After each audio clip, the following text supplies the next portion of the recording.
USA government మాత్రం ఇప్పుడు వాళ్ళ దేశానికి అక్రమంగా వచ్చే వాళ్ళపైన అయితే సీరియస్ యాక్షన్ తీసుకుంటుందన్నమాట. సో రీసెంట్‌గా ట్రంప్ గెలిచిన తర్వాత కూడా ఆయన ప్రెస్ మీట్ పెట్టి ఏం చెప్పాడంటే, సో మా దేశానికి అక్రమంగా వచ్చిన వాళ్ళపైన మేము సీరియస్ యాక్షన్ తీసుకుంటామని చెప్పారు. మన ఇండియా నుంచి యూఎస్ఏకి అక్రమంగా వెళ్ళిన వాళ్ళైతే 7,25,000 మంది ఉన్నారంట. అందులో 18,000 మందిని అయితే ట్రంప్ రౌండప్ చేశాడు. సో మొదటి విడతగా 105 మందిని మాత్రం ఇండియాకి అయితే పంపించేశాడు. నాకు తెలిసి ఈ వీడియో చేసే టయానికైతే వాళ్ళైతే ఆల్రెడీ మన ఇండియాలో అయితే ల్యాండ్ అయ్యి ఉంటారనమాట. సో వాళ్ళు పంపించడం కోసం ట్రంప్ అయితే చాలా ఖర్చు పెడుతున్నారు అనమాట. ఒక్కొక్కరి పైన సుమారుగా $4,600 ఖర్చు చేస్తున్నారంటే అర్థం చేసుకోవచ్చు ట్రంప్ ఎంత సీరియస్ గా ఉన్నారనేది. $4,600 అంటే మన ఇండియన్ కరెన్సీలో 4 లక్షలు అనమాట. సో ఇంత ఖర్చు చేసి వాళ్ళు పంపిస్తున్నాడంటే ట్రంప్ చాలా సీరియస్ అవుతాడని అర్థం.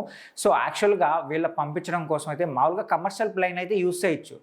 కమర్షియల్ ప్లేన్లు అయితే మహా అంటే $800 నుంచి $900 అవుతుంది అనమాట టికెట్ ప్రైస్. బట్ దానికి 5 రెట్లు ఎక్కువ ఖర్చు పెడుతున్నాడు.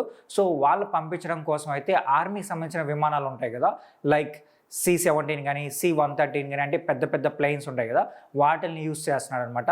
ఈ విమానాలను యూజ్ చేయడం కోసం గంటకి 2 కోట్ల నుంచి 7 కోట్ల వరకు ఖర్చు అవుతుంది. సో ట్రంప్ అయితే ఖర్చుకి ఎక్కడ వెనకాడకుండా వాళ్ళ దేశానికి అక్రమంగా వచ్చిన వాళ్ళైతే అస్సలు ఒప్పుకోకుండా వాళ్ళనైతే వాళ్ళ దేశాలకైతే పంపించేస్తున్నాడు అనమాట.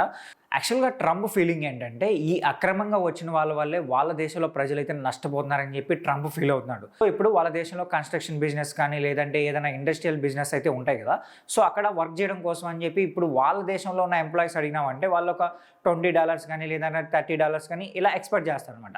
బట్ ఇప్పుడు అక్రమంగా వచ్చిన వాళ్ళకి ఏంటంటే వాళ్ళకి ఏదో ఒకటి మనీ సోర్స్ కావాలి కాబట్టి సో $15 కైనా చేస్తారు లేదంటే $10 కైనా చేస్తారు.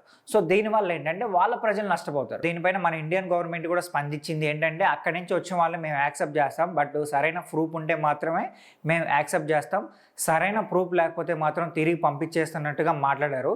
మరి చూడాలి మరి ఈ విషయం ఎంత దూరం వెళ్తుంది అనేది. సో ఇంకా ఎంతమంది అయితే అక్కడి నుంచి ఇక్కడికి వస్తారనేది వెయిట్ చేస్తుందాం. సో దీనిపైన మీరేమనుకుంటున్నారు కూడా కామెంట్